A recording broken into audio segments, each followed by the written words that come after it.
দেশের সামগ্রিক উন্নয়নের অংশ হিসেবে বদলে গেছে বৃহত্তর চট্টগ্রামের আর্থসামাজিক অবস্থা। ব্যবসা বাণিজ্যে লেগেছে নতুন জোয়ার, যার সুফল পাচ্ছেন ব্যবসায়ী থেকে সাধারণ মানুষ। বদলে যাওয়া জনপদ বৃহত্তর চট্টগ্রাম বিষয়ে কথা বলতে আমরা আজ স্টুডিওতে আমন্ত্রণ জানিয়েছি Chattogram chamber of commerce and ইন্ডাস্ট্রিজের প্রেসিডেন্ট ওমর হাজ্জাজ সাহেবকে। বিটিভি চট্টগ্রাম সংবাদে আপনাকে স্বাগত জানাচ্ছি। অসংখ্য ধন্যবাদ। আচ্ছা, খুব সম্প্রতি দেশের প্রথম এবং দক্ষিণ এশিয়ার যে প্রথম বৃহত্তম দৃষ্টিনন্দন আইকনিক স্টেশন আমরা চালু হলো এবং চট্টগ্রাম থেকে রেল যোগাযোগ ব্যবস্থাটা চালু হলো। মানুষজন এখনও উৎসবের আমেজে আছে আসলে এই ব্যাপারটা নিয়ে। তো এই যে রেল যোগাযোগ চালু হলো, এই ব্যাপারটা আসলে পর্যটন সহ নানা ক্ষেত্রে কি ধরনের প্রভাব ফেলতে পারে বলে মনে করেন? আসলে চট্টগ্রাম থেকে কক্সবাজার যে রেল লিঙ্কটা আমরা বাংলাদেশিরা স্থাপন করেছি, এটা আমাদের জন্য একটি বিশাল মাইলফলক। আমরা প্রথমত কক্সবাজার হচ্ছে বাংলাদেশের সর্ববৃহৎ বাণিজ্যিক নগরী এবং আমাদের এখানে যে ম্যাসিভ একটা movement of people by road যে ট্রান্সপোর্ট করে থাকে, এখানে বিভিন্ন রকম প্রবলেমস তারা ফেস করেন। আমার মনে হয় এই রেল লিঙ্কটার কারণে তারা খুব সাশ্রয়ী মূল্যে খুব সেফলি তারা কক্সবাজারে খুব যেতে পারবে। আর আমি যেটা দেখছি সেটা হচ্ছে কক্সবাজারকে সারা দেশের সাথে কানেক্ট করে বাংলাদেশের সব অঞ্চলের মানুষকে কক্সবাজারকে তাড়াতাড়ি পৌঁছে দেওয়ার জন্য একটি বিশাল ভূমিকা প্লে করবে। শুধু তাই নয়, আমরা রেল লিঙ্কটি ছাড়াও কক্সবাজারের বিভিন্ন রকম আমরা ইনফ্রাস্ট্রাকচারাল ডেভেলপমেন্ট দেখছি, যার একটি হচ্ছে ইন্টারন্যাশনাল এয়ারপোর্ট। এই ইন্টারন্যাশনাল এয়ারপোর্টের কারণে কিন্তু আমরা বহির্বিশ্বের যে ট্যুরিস্ট যে পপুলেশনটি আছে, যেমন ইন্ডিয়া, চায়না মেজর যে পপুলেশন, সেই পপুলেশনগুলো আমরা অ্যাট্রাক্ট করতে পারি। আর এই রেল নেটওয়ার্ক দিয়ে সেই ফরেন যে ট্যুরিজম আসবে, সেই ট্যুরিস্টগুলোকে আমরা সারা দেশে যেন ছড়িয়ে দিতে পারি, চট্টগ্রামের বিভিন্ন অঞ্চলে যেন ছড়িয়ে দিতে পারি, এটি আমাদের একটা বিশাল অপরচুনিটি থাকবে। এছাড়াও এই রেল লিঙ্কটা খুব গুরুত্বপূর্ণ আরেকটা রোল প্লে করবে, সেটা হচ্ছে কক্সবাজারের খুব অদূরেই আমাদের মাতারবাড়ি ডিপ সি পোর্ট হচ্ছে বাংলাদেশের সর্বপ্রথম ডিপ সি পোর্ট। এক্ষেত্রে বাংলাদেশ যে একটি এক্সপোর্ট বেসড দেশে উত্তীর্ণ হতে চাচ্ছে, সেক্ষেত্রে আমরা দেখি আমাদের যত এক্সপোর্ট যায় বা যত ইম্পোর্ট আসে বাংলাদেশে, সেটা সিঙ্গাপুর বা কলম্বো বা মালয়েশিয়ার ক্ল্যাং পোর্ট ভায়া এসে থাকে। সো এই ক্ষেত্রে আমরা নিজেরাই একটি ট্রান্সশিপমেন্ট হাব হয়ে দাঁড়াতে পারবো, যেখানে এই রেল লিঙ্কটা খুব বড় একটা রোল প্লে করবে। এই যে বিভিন্ন বড় বড় প্রজেক্ট বাস্তবায়ন হচ্ছে, বিশেষ করে যে বঙ্গবন্ধু টানেল হলো খুব সম্প্রতি, এসব আসলে ব্যবসায়িক জীবনে কেমন প্রভাব ফেলছে আপনার মনে হয়?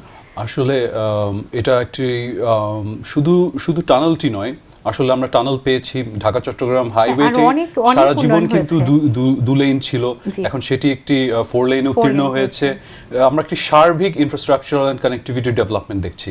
সো স্পেশালি টানেলটা যেটা করবে সেটা হচ্ছে কোনো একটি ফরেন ইনভেস্টর যখন চট্টগ্রামে আসার পর তারা যখন চট্টগ্রামের দক্ষিণাঞ্চলে যেতে চায়, আমার ওখানে কোরিয়ান ইপিজেড আছে, চাইনিজ ইপিজেড আছে, আর বিভিন্ন যে ইকোনমিক জোনগুলো হচ্ছে সেগুলো তো রিচ করতে হলে তার চিটাগং এয়ারপোর্ট থেকে তার 3 থেকে 4 ঘন্টা লেগে যায় একটা ফরেন ইনভেস্টরের। সো এখন সে 20 থেকে 25 মিনিটের মধ্যে সেই ইকোনমিক জোনগুলোতে পৌঁছে যাচ্ছে। সো এগুলো যে চট্টগ্রামের যে বিশাল পোটেনশিয়াল, একটা বিশাল ওয়ার্কফোর্স আমাদের আছে, সেই ওয়ার্কফোর্সটাকে ইউটিলাইজ করতে এই চট্টগ্রাম যে টানেলটি বলছেন, এলিভেটেড এক্সপ্রেসওয়ে বলছেন, এটা আমাদের কানেক্টিভিটিতে একটা বিশাল একটি বৈপ্লবিক পরিবর্তন আনবে। ব্যবস্থাটাই আসলে ব্যবসার ক্ষেত্রে অনেক বড় একটা প্রভাব ফেলে। জি জি জি। এরপরে জানতে চাচ্ছি সাম্প্রতিক যে আমরা কিছুদিন পরে যাচ্ছি দ্বাদশ নির্বাচনে আমরা যাচ্ছি, এর ফলে তো যে সামাজিক বা যে অবস্থাটা আমরা আসলে দেখছি, জ্বালাও পরে অনেকদিন পরে দেশের মানুষ আসলে এই জিনিসটা ফেস করছে। তো এই ব্যাপারগুলো আসলে ব্যবসায়িক জীবনে বা জনজীবনে কেমন পরিবর্তন আনছে বা কি সমস্যা ফেস করছি আমরা, এটা নিয়ে আপনি কি কিছু বলেন? অসংখ্য ধন্যবাদ। আসলে এটি আমাদের বাংলাদেশের মানুষটাই এই হরতালের কালচার থেকে অলমোস্ট সরেই এসেছে, অনেক সরে এসেছে। কিন্তু আমরা যদি দেখি বাংলাদেশের মতো একটি গ্রোয়িং ইকোনমিতে, যার সাইজ অলমোস্ট $450 to $500 বিলিয়ন আমাদের অর্থনীতির সাইজটি, সেই সাইজে আমাদের পার ডে আমাদের প্রায় আমাদের অর্থনীতির আয়তন হচ্ছে প্রায় 1300 থেকে 1500 কোটি টাকা, 13,000 থেকে 15,000 কোটি টাকা। সো আমরা কিছুদিন আগে একটা জরিপে দেখলাম বাংলাদেশের ট্রান্সপোর্ট সেক্টর যেটি আছে, বাংলাদেশের ইকোনমির যে লাইফ ব্লাড, তাদের খাতে দেখলাম প্রায় 20-25% তাদের লস হয় এই ঢিলেঢালা হরতালের মধ্যেই। সো আমরা যদি তাদের ওই হিসাবটাই ধরি, বাংলাদেশে যদি আমরা মিনিমাম যদি 20%ও আমরা যদি লসটা ধরি, তাহলে it comes up to almost 2 থেকে 3 হাজার কোটি টাকা লস পার ডে। তো আমরা কিন্তু এগুলো আমরা হিসাবে আনি না, আমরা এগুলো চিন্তা করি না। এটা খুবই জরুরি আমাদেরকে একটি দেশ হিসেবে এটা চিন্তা করা। আমরা 3 দিন হরতাল হলে it can damage up to প্রায় 9 থেকে 10 হাজার কোটি টাকার আমরা কিন্তু লস হচ্ছে, যেটা আমরা দেখছি না বাস্তবে, বাট এটা আসলে আমাদের ভিতরে ক্ষয় হয়ে যাচ্ছে। এটা কিভাবে আপনারা পুষিয়ে নেওয়ার একটা প্ল্যান আপনারা করেন? এটা আসলে পুষিয়ে নেওয়ার কোনো প্ল্যানই থাকে না। এটা আমাদেরকে ব্যবসায়ী যারা আছেন, এর শুধু ব্যবসায়ী না, এটা প্রত্যেকটা দেশের প্রত্যেকটা সেক্টর, প্রত্যেকটা স্তরের মানুষের উপরেই কিন্তু ভারটা এসে পড়ে।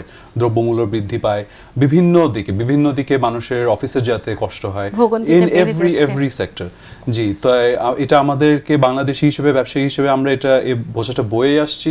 আমরা এটা থেকে অলমোস্ট উত্তীর্ণ হয়ে গেছি। আমরা আশা করব এটা যেন এই কালচারটা আমরা সম্পূর্ণভাবে আমরা বর্জন করতে পারি, ভবিষ্যতে যেন আমরা এটা থেকে উত্তরণ করতে পারি। ধন্যবাদ আপনাকে, অসংখ্য ধন্যবাদ আমাদেরকে সময় দেওয়ার জন্য এবং আপনার মূল্যবান কথা। আপনাকে অসংখ্য, বিটিভি অসংখ্য ধন্যবাদ।